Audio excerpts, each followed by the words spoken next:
2024 was a year full of gaming stinkers, games that bombed harder than anybody would imagine, and of course the spotlight in this department was stolen by none other than Concord, a game that reached new levels of failure nobody would have ever predicted. However, today I want to talk about another absolute gaming bomb, one that went a little bit unnoticed, a game with a very fitting name, a game called Unknown 9 Awakening. Now this game by no means is as big of a bomb as Concord, as it probably didn't even have anywhere close to the budget Concord had, and I guess the jury is still out on whether or not this game was a AA or a AAA game. Either way, if it is a AAA game, it is super embarrassing, but for a AA game, it is, well, still pretty embarrassing, given the quality and the state of this game. And well, I am guessing they still spent a pretty penny on this game, given that they have hired the Temu version of Yennefer to play the main character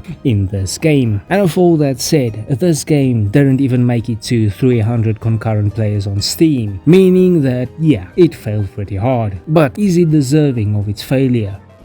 Well, yeah, it pretty much is. But why, I hear you ask? Well, join me as I dive into this game, play through it, and I'm going to attempt to answer why it is that Unknown 9 sucks so much.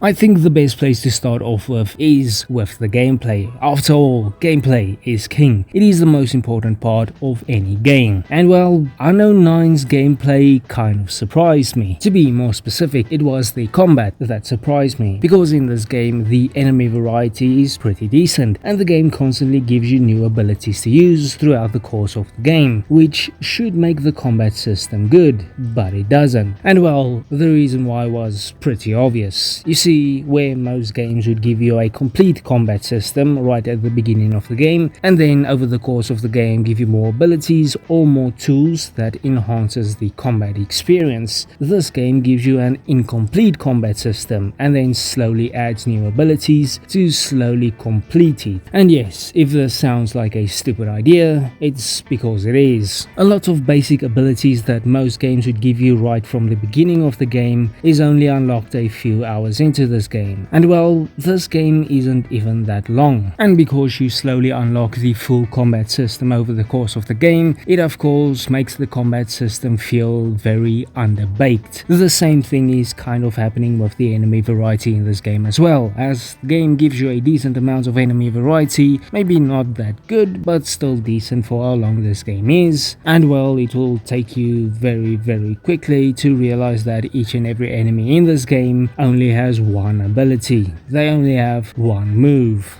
Okay, cool, so how does the combat itself actually feel? Well, pretty clunky. You see, the movement of this game is completely off. Your character moves like she's got a giant turd up her arsehole, making it feel clunky. Locking onto enemies feels clunky because enemies can very quickly move away off of screen and the camera will just not keep up with them. Also, enemies can very quickly outmove your player because she moves like someone who has a giant turd up her arse. Also, your light and heavy attack button is the same button. The way you do a heavy attack is by holding it in, and you can probably imagine that you can do a combo with light and heavy attacks, except sometimes when you want to combine a heavy attack with light attack combos, it just doesn't seem to work. All of these factors come together to make the combat feel very clunky. Okay, cool, but how about the abilities that this game gives you? After all, some of them look visually kind of cool. Well, the abilities kind of suck. Now, like I mentioned before, this game gives you abilities over the course of the game, and a lot of those abilities are very basic abilities that a lot of games would just give you from the start, like the ability of using a bloody shield and the ability to distract enemies or call them over, similar to the Assassin's Creed or Far Cry whistle. This of course means that there aren't really that many abilities that you have at your disposal, despite the fact that the game tries and trick you you to think you do. Now these abilities seem to be made so that you can use them in both stealth and in regular combat, but well, it just feels terrible. The problem with a lot of these abilities in stealth is that, well, it doesn't really stealth kill enemies. The ability to blink, what is it called?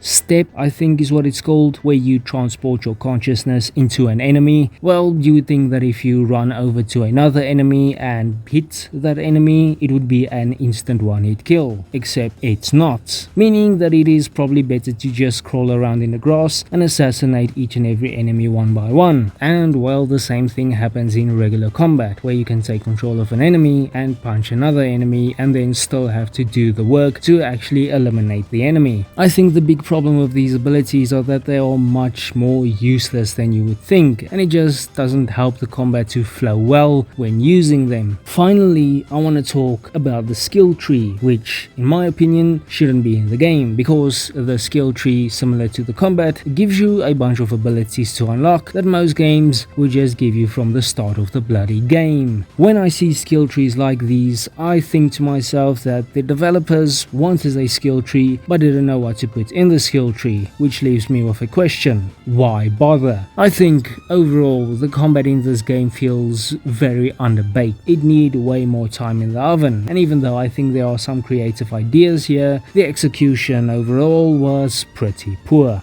But surprisingly, it's probably not even the worst element of this game, as the biggest problem in my opinion probably lies with the level design. The level design of this game is so brain dead and boring to the point where they could have basically just made you traverse through a straight line and there basically wouldn't have been any difference at all. Now, usually when I complain about a linear game being very linear, there are typically people that would go, well, it's a linear game, of course it's gonna be very linear. Well, no. Linear games can feel more expansive and open than some open world games if the level design is done right. Separate branching paths that deviate from the main path to take you on an adventure to find something that might be useful to the player is something that you would find in a linear game with great level design. However, in Unknown 9, well, the levels are, like I said, pretty boring. You see, in this game you will traverse through the level, get to a point where there is a right or left turn, and well, you just take the turn that is not on the main path, walk for 5 seconds, and then come across one of the 3 useless collectibles that the game has to offer. And that is how simple the level design in this game is. It is utterly brain dead boring. Okay, but let's say for some unknown reason they couldn't make levels where the level design is actually interesting and does a good enough job to shatter the illusion that you aren't just running in a straight line, and for some reason they couldn't make in-depth branching paths. Is there another way to make this very simplistic level design more interesting? And the answer is, well,